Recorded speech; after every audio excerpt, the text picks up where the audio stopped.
आगामी सण उत्सवांच्या पार्श्वभूमीवर संभाव्य आपत्कालीन परिस्थितीचा सामना करण्यासाठी खालापूर पोलिसांनी चौक येथील हॉटेल स्वराज येथे एका विशेष मॉक ड्रिलचे यशस्वी आयोजन केले होते।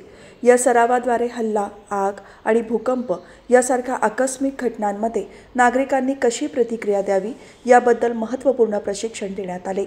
या मॉक ड्रिलचा मुख्य उद्देश लोकांना आपत्कालीन स्थितीत योग्यरित्या वागण्याचे आणि त्वरित प्रतिसाद देण्याचे प्रशिक्षण देणे हा होता। प्रत्यक्ष घटनेची भीती न ठेवता सुरक्षित वातावरणात आपत्कालीन परिस्थितीचा सराव करून नागरिकांना जलद आणि प्रभावीपणे प्रतिसाद देण्यासाठी तयार करण्यात आले। त्यामुळे जीवितहानी टाळण्यास आणि लोकांना सुरक्षित ठेवण्यास मदत होईल असे पोलिसांकडून सांगण्यात आले।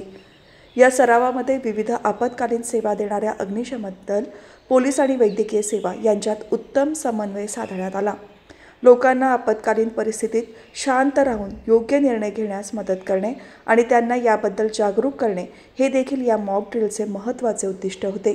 या प्रसंगी पोलीस निरीक्षक सचिन पवार, राखीव पोलीस निरीक्षक बाविस्कर, पोलीस उपनिरीक्षक शिवाजी जुंदरे, चौक दूरक्षेत्र प्रभारी विशाल पवार, अलिबाग रायगड राईट कंट्रोल फोर्सचे 3 प्रशिक्षक, मुख्यालयाकडील 72 अंमलदार, RCP वडखळचे 35 जवान आणि खालापूर पोलीस ठाण्याकडील 3 अधिकारी आणि 14 अंमलदार उपस्थित होते।